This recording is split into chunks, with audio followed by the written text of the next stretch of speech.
I was just a mess all through high school. And then when I got out of high school and went to community college, but the one thing that I had going for me through all of that is that I was really, really book smart.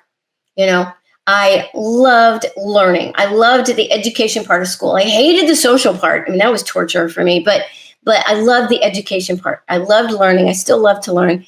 And so I really excelled at school throughout. Even when I was, skipping school and doing all this bad stuff, I still made straight A's. I never made anything lower than an A the entire time I was in school. And so I even graduated early with honors. I was in all the honors classes. It was just real easy for me. I didn't have to try very hard, but I loved it. I loved to learn. And so that really helped me a lot. And I always saw education as my ticket to freedom. So I took it really seriously. I wanted to be able to get a good education so I could get a job. I wanted to get out of the house, get away from my mother. And so for me, that was always really important to me. So the minute I graduated from high school, I enrolled at this community college and started going to school there. I was working on an art degree.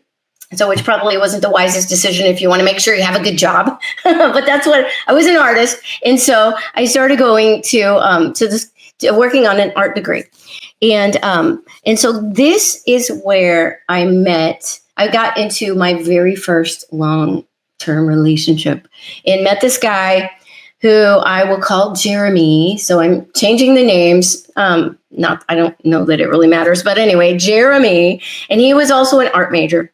And so let me tell you about this guy. So he was really cute and he was really funny.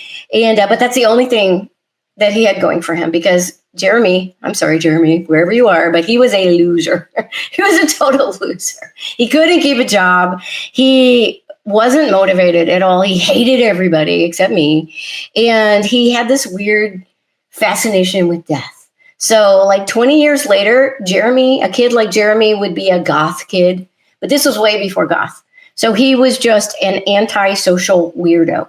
And I was also kind of an antisocial weirdo. And so we immediately were attracted to each other.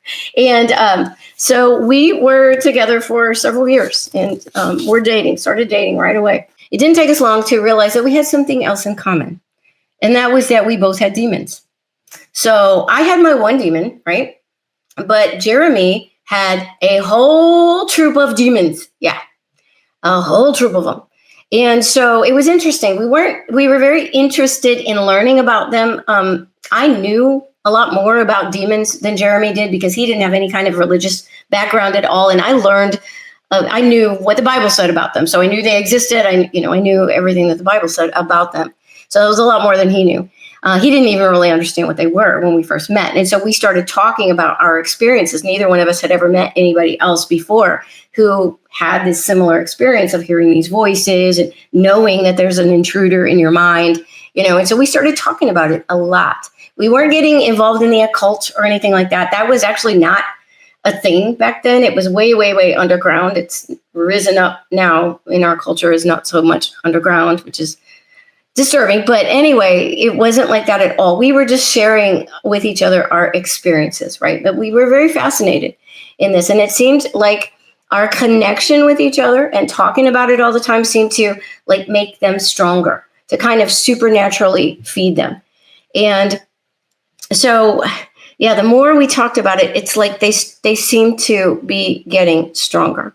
And so some of Jeremy's demons kind of started latching onto me.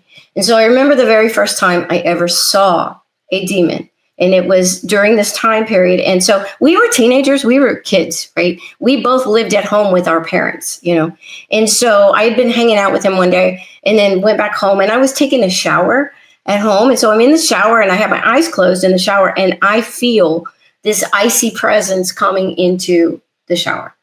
And it was very, very obvious. I knew something was, like the air temperature dropped, And I opened my eyes, and there in front of me is this black shadowy demon. And he was just kind of, they look like the ones that I would see during that time, they would kind of swim in the air. And so he was just kind of swimming back and forth, and they have bright green glowing eyes. I've heard other people who see demons say the same thing. I would always see these their eyes would glow green. And so I could see this shadowy figure right in front of me, swimming around, and these green eyes just staring at me, and it was kind of shocking. So because even though I had had this demon my whole life, I never saw her. I always could just hear her voice. And Jeremy had never seen them before either. So they were definitely getting stronger. And so I told him about it, and after this happened, I could see them a lot. And Jeremy never could see them. He could feel when they came around, so he would know that they were in the area, but he could never see them. And so he would ask me, are they, where are they, where? And I would tell him and describe them to him. So, yeah. So at this point, I told you back in high school, I had given up. I had given up trying to get close to Jesus. She had convinced me, my mother had convinced me that, there was no point in even trying. I'm just terrible. Jesus could probably never forgive me for all the terrible things I've done. So I had just resigned myself to having this demon for the rest of my life. And she had told me, you can't get rid of me. She would tell me that stuff. I'm going to be with you forever. And but she changed. Because after I stopped fighting her, after I stopped trying to get closer to Jesus, she wasn't mean to me anymore. She stopped yelling and screaming at me. She stopped telling me mean things. She kind of completely made an about face and started trying to, tell me, how to get people to like me, how to dress, she just totally changed, and she was like a familiar spirit, right? She was familiar to me. And so I was very, very fascinated by her. I mean, I knew she was a demon. I knew she was bad. I knew she probably hated me, but I was so starved for affection that she was like my companion. I know that's sick. It's horrible, but I'm just telling you what goes on in the minds of some of these kids who go through this stuff. Lots of kids experience what I experienced. And so anyway, she made me feel strong and powerful. It's something I had never felt before, and so I was very, very fascinated with her.